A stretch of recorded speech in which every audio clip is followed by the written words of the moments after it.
Hello everyone, welcome to my YouTube channel. आज के इस वीडियो में एक बहुत ही इंटरेस्टिंग टॉपिक के बारे में बात करेंगे और वो टॉपिक का नाम है स्टॉक मार्केट। तो स्टॉक मार्केट से क्या कर सकते हैं, तो ये टॉपिक आपको क्यों करना चाहिए। देखो, इसके अंदर इतना पोटेंशियल है कि आपके वेल्थ को ये काफ़ी बढ़ा सकता है और आपको एक अच्छा फ्यूचर, फाइनेंशियली एक अच्छा फ्यूचर दे सकता है। तो इसके लिए बहुत ज़रूरी है कि ये जानना कि स्टॉक मार्केट क्या होता है, ये कैसे काम करता है, स्पेशली इंडिया में ये कैसे काम करता है। तो इस पूरे वीडियो में मैं सिंपल से सिंपल लैंग्वेज में बताऊंगा स्टॉक मार्केट क्या होता है, ये कैसे वर्क करता है। ठीक है, तो सबसे पहले स्टार्ट करते हो, सबसे पहले जानने की कोशिश करते हैं व्हाट इज स्टॉक मार्केट। ठीक है, तो स्टॉक मार्केट अगर मैं बताऊं एकदम सिंपल लैंग्वेज में, तो ये है एक मार्केट प्लेस। मार्केट प्लेस का सिंपल सा मतलब है भाई, है ये एक बाजार। ठीक है, जैसे आप सब्जी मंडी में जाते हो सब्जी खरीदते हैं, तो उस टाइप से समझो कि स्टॉक मार्केट क्या है, एक बड़ा सा बाजार है जहाँ पे लोग क्या करते हैं, बाई और सेल करते हैं। क्या सेल करते हैं? कंपनीज के शेयर्स। ठीक है, जहाँ पे लोग क्या करते हैं, buy and sell shares. Shares मतलब कंपनी में हिस्सेदारी। शेयर्स के नाम से मतलब है ना किसी का हिस्सा। तो बेसिकली अगर मैं सिंपल लैंग्वेज में बोलूँ तो स्टॉक मार्केट एक ऐसा बाजार है जहाँ पे जो लोग होते हैं वो किसी कंपनी में अपनी हिस्सेदारी बेचते या खरीदते हैं। अपना हिस्सेदारी बेचने खरीदेंगे कैसे? तो उसको स्टॉक्स, उस कंपनी के स्टॉक्स को बेचेंगे या खरीदेंगे, इसके थ्रू वो अपनी हिस्सेदारी बेचते या खरीदते हैं। ठीक है, तो इंडिया में क्या होता है, अगर मैं देखूं तो इंडिया में मेनली दो स्टॉक एक्सचेंज है। ठीक है, टू स्टॉक एक्सचेंज। एक है एनएससी जिसको हम कहते हैं नेशनल स्टॉक एक्सचेंज, और एक है बीएससी जिसको हम कहते हैं बॉम्बे स्टॉक एक्सचेंज। तो इंडिया में ये दो मोस्ट पॉपुलर एक्सचेंज है जहाँ पे लोग जाके बाई और स्टॉक, जो स्टॉक होता है उसको बाई और सेल कर सकते हैं। बाई और सेल करने का सिंपल सा मतलब है अब उस कंपनी में एक छोटी सी हिस्सेदारी खरीद रहे हैं या बेच रहे हैं। चलो, तो एक एग्जांपल से मैं बताता हूँ। लेट से रिलायंस एक स्टॉक है। ठीक है, रिलायंस का एक स्टॉक चल रहा है लेट से 2,000 रुपये का। फॉर एग्जाम्पल 2,000 रुपये का चल रहा है। आपने क्या किया, एक स्टॉक इसका खरीद लिया। ठीक है, एक स्टॉक खरीदने का क्या मतलब है, आप रिलायंस कंपनी में एक छोटे से पोर्शन के आप मालिक बन चुके हो। ठीक है, यहाँ पे सिंपल सा मतलब है रिलायंस एक बहुत बड़ी कंपनी है, हो सकता है अरबों खरबों रुपए की हो, उसमें से आप 2,000 रुपये का खरीदे तो मतलब 2,000 रुपये वाला जो हिस्सा है उसके आप मालिक बन चुके हो रिलायंस में। सिंपल सा ये कहने का मतलब है। कल के डेट में अगर आप इस चीज़ को सेल कर दोगे तो जो नया आदमी खरीदा वो उसका मालिक बन गया, आप अब मालिक नहीं रहे। सिंपल सा ये मतलब होता है स्टॉक मार्केट में बाई और सेल का। ठीक है, चलो, तो एक ना सिंपल सा बड़ा सवाल आएगा, कोई भी अगर देख रहा होगा, यार रिलायंस जो है ये बेचेगी क्यों, अपनी शेयर्स बेचेगी क्यों, ज़रूरत क्या है, रिलायंस तो ऑलरेडी बड़ी कंपनी है ना, क्यों बेचेगी। चलो, इस चीज़ को भी हम समझते हैं। तो अब इसके साथ आते हैं हम अपने सेकेंड पॉइंट पे कि अब ये जो कंपनीज होती हैं, ये कंपनीज बेसिकली क्यों अपने शेयर्स को बेचेंगी या खरीदेंगी। ठीक है, तो क्वेश्चन है वाई कंपनीज सेल शेयर्स। ठीक है, तो देखो इसके पीछे मेन लॉजिक होता है पैसे उठाने का, यानी सिंपल सी बात है, लोगों को पैसे चाहिए और पैसे चाहिए। इसको ऐसे सिंपल से लिखो, और पैसे चाहिए। ठीक है, लेट से फॉर एग्जाम्पल आज आप एक बिजनेस करते हो। ठीक है, आप अप्रॉक्सीमेटली 1,000 रुपये, लेट से आपके पास 1,000 रुपये है, आप क्या करना चाहते हो, इस बिज़नेस को बढ़ाना चाहते हो, है ना। आप बढ़ाना कैसे चाहते हो कि लेट से आज आप दिल्ली में ऑपरेट करते हो, आप क्या चाहते हो कि यार नोएडा में भी हमको ना एक अपना इसका ब्रांच खोलना है, कुछ करना है, तो उसके लिए आपको क्या चाहिए, और पैसे चाहिए। लेकिन वो पैसा आपके पास है नहीं, आप वो किसी से ले आप वो पैसा किसी से लेना चाहते हो। तो उसके लिए आप क्या करोगे, आप बोलोगे ठीक है, तुम मेरे को कुछ पैसे दो, उसके बदले मैं आपको अपने कंपनी में कुछ हिस्सेदारी दूंगा। तो लेट से किसी ने 100 रुपये इन्वेस्ट किया, तो आज आपके कंपनी की लेट से फॉर एग्जांपल टोटल इवैल्यूएशन 1,000 रुपये है, किसी ने आपको 100 रुपये और दिया, तो आप बोलोगे कि ठीक है, तुमने 100 रुपये दिया, आज के डेट में मेरा हिसाब से जो रेट है वो 1,000 पूरे कंपनी का है, तो हम तुमको 10% का वो देते हैं, हिस्सा देते हैं, यानी 10% कंपनी में तुम्हारा हिस्सा है, 90% मेरा है, क्योंकि अभी भी इस कंपनी की वैल्यू 1,000 थी, तुमने 100 रुपये दिया, तो 10% तुम्हारा हुआ, 90% का मालिक अभी भी मैं हूँ। तो बेसिकली कंपनी क्यों सेल करती है शेयर्स, मार्केट में पैसा उठाते हैं, क्यों, क्योंकि उनको अपना बिजनेस एक्सपेंड, कई सारे रीज़न हो सकते हैं, एक है जैसे कि एक्सपेंड बिजनेस। ठीक है, और इसके अलावा क्या होता है कि लॉन्च न्यू प्रोडक्ट, क्योंकि हर चीज़ के लिए उनको पैसे चाहिए, राइट। वो अगर कोई भी चीज़ है वो अपना बेच क्यों रहा है, क्यों, डेफिनेटली उसे कुछ पैसे चाहिए इसीलिए। या कई बार ऐसा होता है कि कंपनी पे बहुत सारा उधार होता है, तो उनको वो उधार चुकाना होता है, तो उसके लिए वो कई लोगों में अपनी हिस्सेदारी बांटेंगे और जो पैसा आएगा उस पैसे से क्या करेंगे, अपना उधारी चुका देंगे, ठीक है। तो ये सारी चीज़ें होती हैं। तो अब ये सारी चीज़ें करने के लिए वो क्या करते हैं, पब्लिक को बोलते हैं कि ठीक है आप मेरे कंपनी में हिस्सेदारी कर दो। अब देखो, अब यहाँ पे नेक्स्ट क्वेश्चन आता है, कोई भी कंपनी किसी भी लेट से रिटेलर यानी किसी नॉर्मल पर्सन्स को हिस्सेदारी देगी कैसे? मोस्ट इंपॉर्टेंट थिंग, लेट से आज मेरी एक कंपनी है, मैं किसी को बेचना चाहता हूँ, तो डेफिनेटली कुछ रूल्स एंड रेगुलेशंस होंगे जिसको मुझे फॉलो करना होगा या कुछ प्रोसीजर होगा। तो उस प्रोसीजर का नाम है आईपीओ, ठीक है। तो जब लेट से कोई कंपनी है उसको पहली बार, लेट से सबसे पहली बार अगर उसको कोई अपना जो ये स्टॉक है अगर वो लोगों को ऑफर करना है तो उसको क्या करना होगा, आईपीओ करना होगा। आईपीओ मतलब क्या होता है, इनिशियल पब्लिक ऑफरिंग। अब तक कंपनी क्या थी कि लेट से प्राइवेट थी, ठीक है। अब तक कंपनी प्राइवेट थी, उसके कुछ ही मालिक थे, लेट से दो लोगों ने मिलके खोला तो लेट से दोनों के पास 50-50% हिस्सेदारी थी। तो अब तक वो प्राइवेट कंपनी थी। तो अगर उसको मार्केट में दूसरे लोगों को देना है तो वो प्राइवेट से उसको क्या करना पड़ेगा, पब्लिक करना पड़ेगा। पब्लिक करने के लिए जो सबसे पहला प्रोसीजर होता है वो होता है कि उसको भाई तुम आपको आईपीओ लॉन्च करना होगा, यानी इनिशियल पब्लिक ऑफरिंग, जहाँ पे लोग क्या करेंगे, आपके स्टॉक्स को खरीदेंगे, ठीक है। तो वो पहला प्रोसेस होता है आईपीओ। तो आईपीओ वाले प्रोसेस के थ्रू आपको जाना पड़ेगा। एक बार आईपीओ हो गया तो उसमें कई सारे जो रिटेलर होंगे या जो बिजनेसमैन होंगे वो नॉर्मल जो हमारा ये जो मार्केट प्लेस है, मार्केट प्लेस पे ही आईपीओ होगा, वहाँ से बाई सेल करेंगे एंड देन उसके बाद चेन चलती जाएगी। लेट से आज किसी पर्सन ए ने आपकी स्टॉक को खरीदा, उसने बी को बेच दिया, बी सी को बेचेगा, सी डी को बेचेगा और ये प्रोसेस चलता रहेगा। तो आईपीओ होने के बाद ये नॉर्मल एक पब्लिक कंपनी हो गई जहाँ पे कोई भी आ सकता है, किसी से वो माल खरीद सकता है, फिर वो किसी और को बेच सकता है, तो वो चलता रहेगा। तो ये हो गया एक नॉर्मल सा प्रोसीजर कि आईपीओ के थ्रू यानी सबसे पहली बार जब मार्केट में आएगा वो स्टॉक तो आईपीओ के थ्रू आएगा एंड देन उसके बाद वो मार्केट में अपना आराम से ट्रेड होता रहेगा।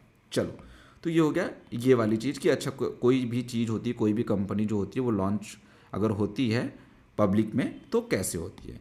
नेक्स्ट क्वेश्चन आता है कि अच्छा ठीक है ये चीज़ें पता है, अब अच्छा ये बताओ ना, ये कई सारे इंडिसेस होते हैं जैसे निफ्टी हो गया, है ना, ये सेंसेक्स हो गया, तो ये बेसिकली होते क्या है? देखो, इनको हम बोलते हैं इंडिसेस, ठीक है। इन शॉर्ट हम बोल देंगे इंडेक्स, ठीक है। इंडेक्स बेसिकली क्या करता है, इंडेक्स चेक करता है परफॉर्मेंस ऑफ स्टॉक मार्केट, ठीक है। तो देखो, इंडेक्स का मतलब क्या होता है, इंडेक्स बेसिकली कुछ सेट ऑफ स्टॉक्स होते हैं जिनको एवरेज से हम इंडेक्स बनाते हैं। तो फॉर एग्जांपल जो निफ्टी 50 होता है, ये टॉप जो इंडियन स्टॉक मार्केट के जो टॉप 50 स्टॉक्स होता है उनका एवरेज होता है, ठीक है। ये 50 डिसाइड कौन करता है, टॉप 50, ये क्वार्टरली या मंथली ऐसे कोई लिस्ट आता है जो एक्सचेंज पब्लिश करती है, उसके बेसिस पे होता है। तो टॉप 50 स्टॉक्स का जो एवरेज होता है उसको हम बोलते हैं निफ्टी, ठीक है।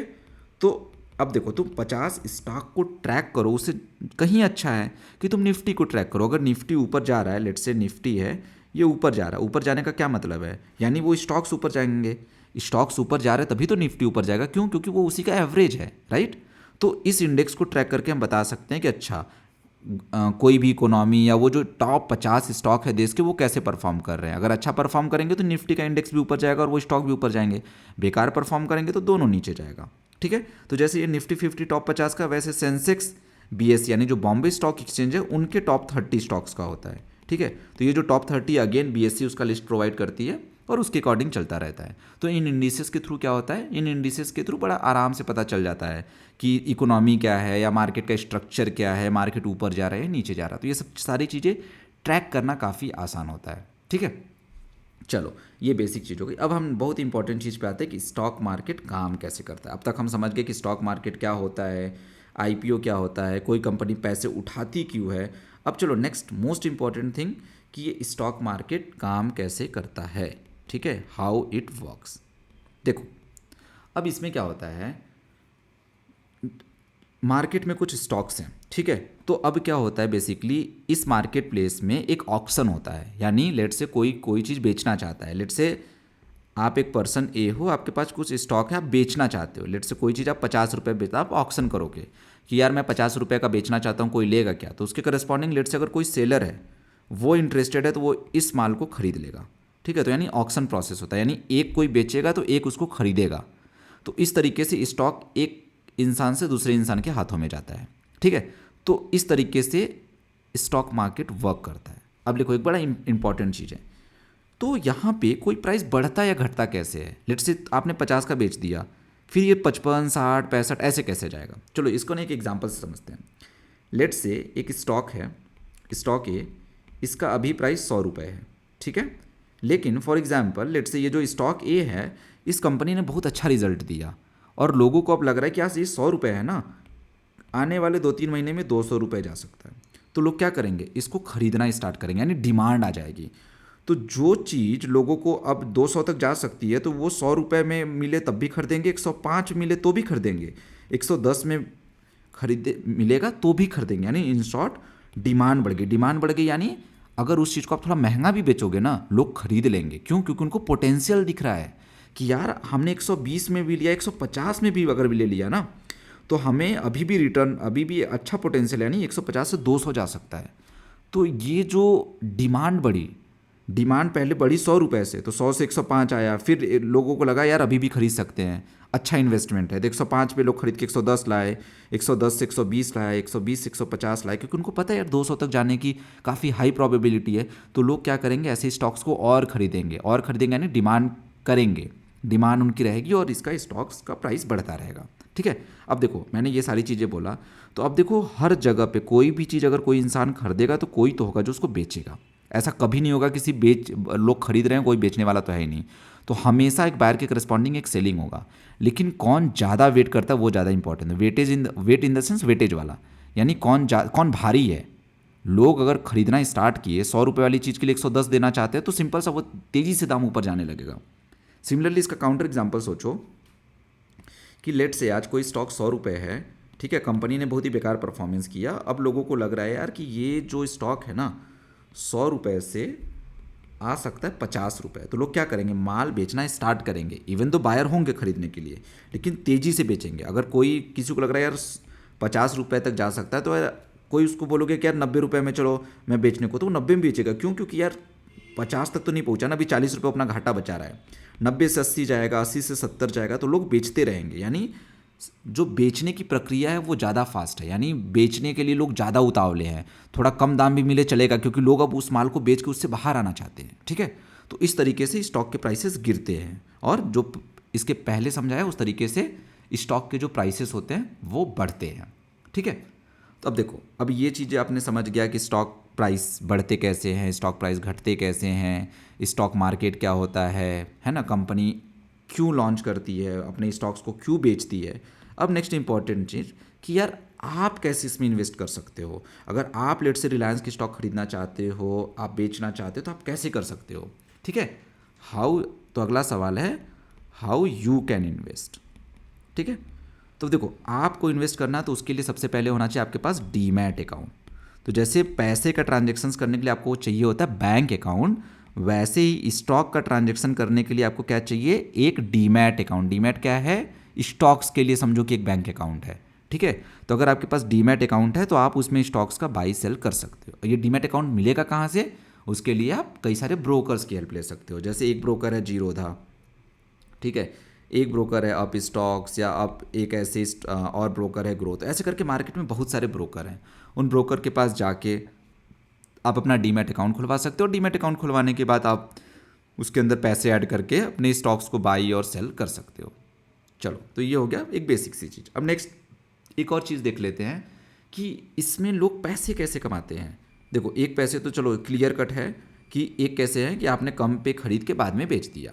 ठीक है, हाउ टू अर्न। ठीक है, एक तो सिंपल सा है, पहला स्टेप है बाई सेल। ठीक है, ये तो अभी तक मैंने समझा दिया कि क्यों ऊपर जाता है या नीचे जाता है। सेकंड जो होता है वो होता है डिविडेंड। डिविडेंड क्या होता है, लेट्स से देखो आप कोई स्टॉक खरीदते हो तो आप क्या करते हो, आप उस कंपनी के मालिक यानी उस कंपनी के एक हिस्सेदार हो। ठीक है, तो अगर कोई लेट्स से आपने रिलायंस की स्टॉक खरीदा 2000 रुपये का, ठीक है, तो आप कहीं ना कहीं उसके हिस्सेदार हो, यानी कहीं ना कहीं आप उसका ओनरशिप आपके पास थोड़ा परसेंटेज का है। तो अगर जब कंपनी यूजुअली ऊपर जाती है तो वो क्या करती है, अपने इन्वेस्टर्स को कुछ शेयर देती है, कुछ शेयर इन द सेंस कुछ पैसे देती है। तो लेट से रिलायंस का अच्छा रिजल्ट आया तो रिलायंस बोल रही है एक स्टॉक के करस्पॉन्डिंग मैं 100 रुपये डिविडेंड दूंगा। तो आपके पास जितना स्टॉक होगा ना 100 का उसमें मल्टीप्लाई कर लो, उतना पैसा वो आपके बैंक अकाउंट में डाल देगी कि यार आप तो कंपनी के ओनर हो, कुछ परसेंटेज, तो जिस परसेंटेज में आप उसके ओनर हो उस परसेंटेज में हम प्रॉफिट का आपको हिस्सा दे रहे हैं। सिंपल सा मतलब। तो डिविडेंड एक वो तरीका हुआ कि आपको स्टॉक बस खरीद के बैठ जाना, उसको किसी को बेचने की ज़रूरत नहीं है। डिविडेंड के थ्रू आपको टाइम टू टाइम पैसा मिलता रहेगा। तो ये भी एक तरीका है, ठीक है। अब चलो ये सारी चीज़ें तो हम देख लिया यार, देखने में तो बड़ी अच्छी लग रही है। तो ऑब्वियसली अब ये भी देखते हैं यार, रिस्क भी देख लेते हैं, क्योंकि यार स्टॉक मार्केट है तो रिस्क तो डेफिनेटली होगा। ये one of the toughest business है। देखो रिस्क क्या होता है। रिस्क ये है कि किसी फालतू स्टॉक्स में आपने इन्वेस्ट कर दिया और फिर वो एकदम नीचे गिर गया। लेट से 100 रुपये की आपने कोई चीज़ खरीदी, ठीक है, अब वो 50 रुपये चली गई, तो कहीं ना कहीं आपका 50% का नुकसान हो गया ना, राइट। तो ये भी चीज़ काफ़ी इंपॉर्टेंट है। जिस तरीके से आप बाई सेल करते हो उससे कहीं ज़्यादा इंपॉर्टेंट है कि आप ऐसे स्टॉक्स, ऐसे कंपनी पे रिसर्च करिए जिनमें आप पैसा लगाना चाहते हैं। आप अच्छी चीज़ में, किसी सड़ी हुई चीज़ में आप पैसा नहीं लगाना चाहोगे, राइट। आप अच्छी चीज़ में करोगे कि यार इस चीज़ में लगाते हैं, ये ऊपर जाने के बहुत ज़्यादा चांसेस हैं, तो आप ऐसी चीज़ में ही पैसा लगाने की कोशिश करोगे, ऐसी चीज़ में ही पैसा लगाओगे। तो मार्केट रिसर्च करना भी एक बहुत ही इम्पॉर्टेंट पार्ट होता है, ठीक है। और देखो ये जो बिज़नेस है, क्योंकि इसमें कोई न्यूज़ आ गया तेज़ी से मार्केट 5% ऊपर जा सकता है, 10% नीचे भी गिर सकता है, तो काफ़ी रिस्की बिजनेस है। तो इसलिए मार्केट रिसर्च करना काफ़ी इंपॉर्टेंट है, ठीक है। तो अब रिसर्च के नाम पे आप क्या कर सकते हो, आप कंपनी के फाइनेंसेस देख लो, ठीक है, कि कंपनी लेट से लास्ट 1 साल से कैसा परफॉर्म कर रही है। या लेट से फॉर एग्जांपल अगर फिनटेक कंपनी या फाइनेंस वाली बैंक्स लेट से है, तो आप देखो कि ये बैंक कैसा परफॉर्म कर रही है, और साथ साथ इसके कॉम्पिटिटर देखो, यानी एज ए सेक्टर भी देखो कि फाइनेंस सेक्टर कैसे परफॉर्म कर रही है। तो उसके बेसिस पे भी आप कुछ डिसीजंस ले सकते हो, ठीक है। इसके अलावा बहुत सारे टूल्स है, जैसे इंडिया में अगर आप हो तो मनी कंट्रोल हो गया, ठीक है, स्क्रीनर हो गया। तो ऐसे कुछ वेबसाइट्स हैं जहाँ पे आप जाके कुछ कुछ ऐसे एनालिसिस कर सकते हो जहाँ पे आपको एक सिंगल प्लेस पे बहुत सारे डेटा मिल जाएगा, ठीक है। तो ये हो गया कुछ रिस्क के बारे में। अब चलो एक ना लास्ट टॉपिक डिस्कस कर लेते हैं, क्योंकि अब यार स्टॉक मार्केट में तो कई बार आपने सुना होगा कि यार कोई कहता है कि मैं लॉन्ग टर्म इन्वेस्टर हूँ, कोई कहता है कि मैं शॉर्ट टर्म इन्वेस्टर हूँ, ठीक है। तो बेसिकली मतलब क्या होता है, long term investor versus short term investor. तो बेसिकली देखो नाम में से ही पता चल रहा है, लॉन्ग टर्म इन्वेस्टर्स मतलब जो सालों तक होल्ड करे। लेट से आपने 2-3 साल तक कोई स्टॉक खरीदा और उसको बेचा ही नहीं, आप उसको होल्ड कर रहे हो, तो आपको बोला जाएगा long term investor. Short term investor कौन होते हैं, शॉर्ट टर्म इन्वेस्टर वो होते हैं यार जो एक दिन में ही बेचती है, या लेट से 10 मिनट में ही बेचती है, या फॉर एग्जांपल लेट से 7 दिन में, 1 महीने में, 2 महीने में बेचती है, यानी बहुत ही कम टाइम फ्रेम पे वो बेच रहे हैं, खरीद रहे हैं। तो ऐसे लोगों को हम शॉर्ट टर्म इन्वेस्टर्स बोलेंगे। और लॉन्ग टर्म इन्वेस्टर जो लंबा टाइम तक रख रहे हैं, 2 साल, 3 साल, 20 साल, 30 साल, 50 साल, तो ऐसे लोगों को कहते हैं हम यूजुअली शॉर्ट टर्म और लॉन्ग टर्म का। आई होप आपको डेफिनेशन क्लियर हो गया होगा, ठीक है। तो बेसिकली कुछ ऐसे डिस्क्लेमर्स वीडियो के एंड में, आई होप आपको समझ में आ गया। जस्ट एक डिस्क्लेमर है कि अगर आप बिगिनर है तो छोटे कैपिटल से स्टार्ट करिए, मार्केट को समझिए कि मार्केट किस तरीके से कर रहा है। कोई लेट से स्टॉक है, आप उसमें इन्वेस्ट करना चाहते हैं, तो उसके फाइनेंसेस देखिए, एक बार देखिए कि कंपनी के बारे में कोई ऐसी निगेटिव न्यूज़ तो मार्केट में नहीं चल रहा ना, और साथ ही साथ उसके फाइनेंसेस देखिए और उसके चार्ट्स देखिए एग्जैक्टली। तो आने वाली वीडियो में मैं कवर करूँगा ये सारी चीज़ें कि चार्ट्स कैसे देखते हैं, कैंडलस्टिक चार्ट्स क्या होता है, ये दुनिया भर की सारी चीज़ें। तो आप प्लीज़ मेरे को सब्सक्राइब कर लीजिए, सो दैट ऐसा कोई भी वीडियो है तो आपको अच्छे से आइडिया लग जाए। और आई होप आपको बहुत ही अच्छे से समझ में आएगा कि स्टॉक मार्केट क्या होता है, कैसे ये वर्क करता है। Okay, thank you for watching this video.